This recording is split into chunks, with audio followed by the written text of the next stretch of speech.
ईफा foundation और एसडीटीयू रायचूर की जानिब से आज रायचूर के एलबीएस नगर में एक फ्री हेल्थ कैंप रखा गया। इस हेल्थ कैंप में 200 से ज्यादा लोगों ने अपना फ्री हेल्थ चेकअप करवाया। डॉक्टर्स ने बीपी, दिल की जांच, हियरिंग स्क्रीनिंग, ब्लड टेस्ट वगैरह किए। इस कैंप के दौरान ईफा फाउंडेशन के साजिद और एसडीटीयू के डिस्ट्रिक्ट प्रेसिडेंट मोहम्मद शफी ने लोगों को सेहत के बारे में आगाह किया। इसी दौरान ईफा फाउंडेशन ने मोहम्मद शफी को उनके सोशल सर्विसेज के लिए शालपोशी भी की।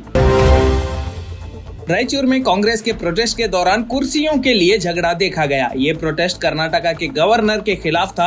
रायचूर के काउंसलर जिंदप्पा ने रायचूर कांग्रेस के प्रेसिडेंट बसवराज पाटिल इटगी से झगड़ा किया। ये झगड़ा तब और तेज हो गया जब कांग्रेस के लीडर्स ने एक दूसरे पर इल्जाम लगाना शुरू कर दिया। थोड़ी देर बाद बहुत से लीडर्स जमीन पर बैठे हुए नजर आए, जबकि सिर्फ बड़े लीडर्स कुर्सियों पर बैठे हुए नजर आए और एहतजाज जारी रखा।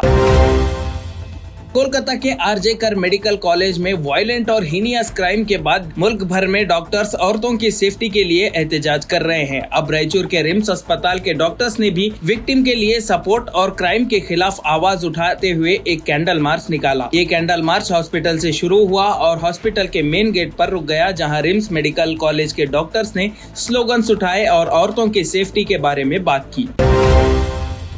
रायचूर के अंबेडकर सर्कल में कुर्बा समाज ने कर्नाटका के गवर्नर के खिलाफ प्रोटेस्ट किया। उनका कहना था कि गवर्नर गहलोत सेंटर के एक पपेट हैं और सीएम सिद्धरामैया ने कुछ नहीं किया, जबकि बीजेपी बेकार में ही इशू बना रही है और भारत के प्रेसिडेंट को चाहिए कि गवर्नर को इस पोस्ट से हटा दे। इस एहतजाज के दौरान प्रोटेस्टर्स ने सीएम सिद्धरामैया की फोटो को दूध से नहलाया।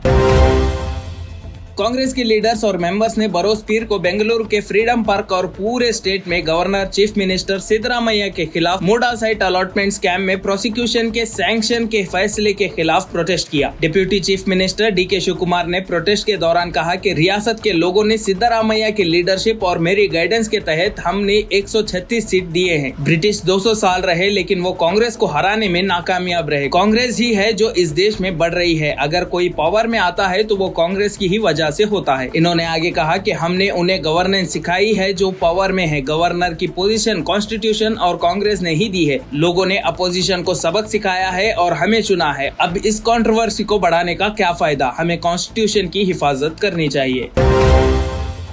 अब डेंगू के बाद जिका वायरस भी शहर में डिटेक्ट हुआ है। पिछले 2 हफ्तों में बेंगलुरु साउथ असेंबली कॉन्स्टिट्यूएंसी के जिगना अनकेल तालुक में जिका वायरस के 5 केस सामने आए हैं, जो आम पब्लिक में परेशानी का सबब बन गया है। हेल्थ डिपार्टमेंट ने पेशेंट और उनकी फैमिली मेंबर्स के ब्लड सैंपल्स इकट्ठे किए हैं और सिचुएशन को नजर में रखा है। अब तक रियासत भर में 7 जिका वायरस के केसेस रिपोर्ट किए गए हैं। जहाँ ये केस आए हैं उन एरियाज को कंटेमिनेट जोन के तौर पर ट्रीट किया जा रहा है और जरूरी प्रिकॉशंस लिए जा रहे हैं। जिका वायरस एडीज मच्छर के काटने से फैलता है। इसके सिम्टम्स में सर दर्द, लाल आंखें, बुखार और रैशेस शामिल हैं।